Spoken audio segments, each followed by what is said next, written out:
Makerere University students back onto the strike, and one would wonder, how far will they be doing so? Well, looking at it in that way, you will consider to say it is a university filled with maybe sometimes greater heights for the learners, regarded as the Harvard of the country. But pretty much, if you're to look at that and see that this strike affected the businesses, that and more is what we have for you in today's show. We will be talking BODA riders who are grateful that they were reopened. And also we shall take a look at the Makerere University strike and how businesses were affected. Moving on, still on today's show, we shall look at the commercial markets, as multiple ownership of stalls is still affecting a number of the vendors who are relocated to these various markets. In the show still, we shall be talking students' loans as universities are reopening, as most of them are back to their semesters. We can easily tell that, yes, the students' loans and students that applied, their names have been received by the Higher Education Students Financing Board. Well, on that, we shall also be talking charity, what we do understand about charity and all that. But pretty much also we shall be looking at more of what is happening from the world of, let's say, the international scene. And on the international scene, we shall be talking about the SMB cross borders. And on the cross borders, we shall be looking at Asia. We shall take our eyes to Kenya, as well as looking up to our neighbors, Tanzania. What is in there for the world of business? My name is Joel Paul Sonko, and this is Smart Means Business for you, who definitely kickstarts off your day with us. Very huge pleasure to be starting it with Smart 24 TV. Here, ours is to drive your business, and we can definitely do that by making sure that we keep you up to speed with the relevant information regarding business matters, and also giving you all the details regarding business. Well, with that, let's kickstart it off with our business reports and to check it out, what is happening.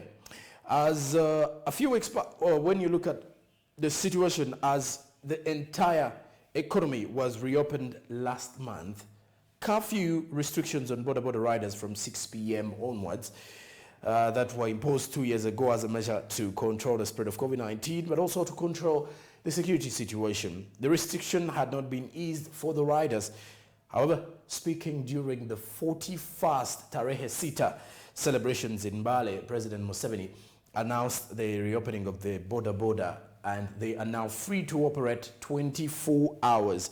This in turn has birthed hope amongst the riders and has boosted expecting their businesses to boom greatly. And in this same particular one, the riders are grateful after curfew was lifted on them. Let's check the details of this report.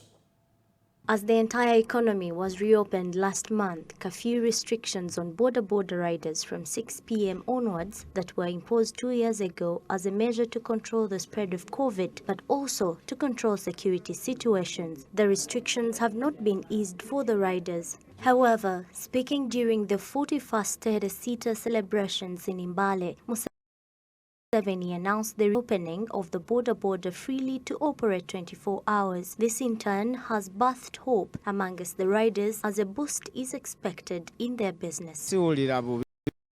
I feel very good, and I congratulate all my other border riders, most especially those that have really been having a hard time to work at the times. But I request government to look for the criminals within us, because we believe they exist and they are planning to use the late night hours to harm the innocent passenger. I really feel good about it, though I don't operate very late in the night, but at least that pressure and tension is eased because of operating beyond the required hours has been a big challenge. Now the tension is over. We will feel free. One can go anywhere, anytime, when assured of earning some money. Government had explained that restriction on borders from operating at night was meant to curb criminality, since most criminals use motorcycles as an easy mean of transport. But President Museveni disclosed that government identified other measures of dealing with criminality other than curfew restrictions on border riders. Museveni also noted that within next 6 months, the process of installing spy chips in all vehicles and motorcycles will begin, a policy majority majority of the cyclists agreed with. Tracking is good because there are many people in our profession doing criminal acts, giving it a bad reputation. For example, at City Square House, a passenger comes from Mapera with a bag of money, and when he comes out, someone can pretend that they work on the same stage, yet it's not where he's stationed. So when he robs, definitely the blame is on the stage. But if he has the uniforms that we have seen with someone, then the pictures of identity from the back, and then works can easily be done to identify the criminal, and this will reduce the crime rate. That is very good. Recently, I saw a boda person robbing a passenger's phone. We don't like those thieves in our town. As you can see me in Smart, I make my money, and this is my boda. We want to make money in the right path. That is why the idea of tracking is very good. We want to eliminate those criminals out of the city. We want the bodas to be smart. We support the government tracking procedure, though we want the government to be the one on the tracks as not an individual, because if individuals track theft, we will also be on the rise among bodas. The development comes on the backdrop of a petition by activists calling an end on toll restriction on borders. The E-Trade Association of Uganda, an umbrella organization that converges companies and organizations that use the power of internet to create jobs in the country, recently asked government to lift the curfew restrictions on borders so as to enable Ugandans get access to the affordable means of transport. And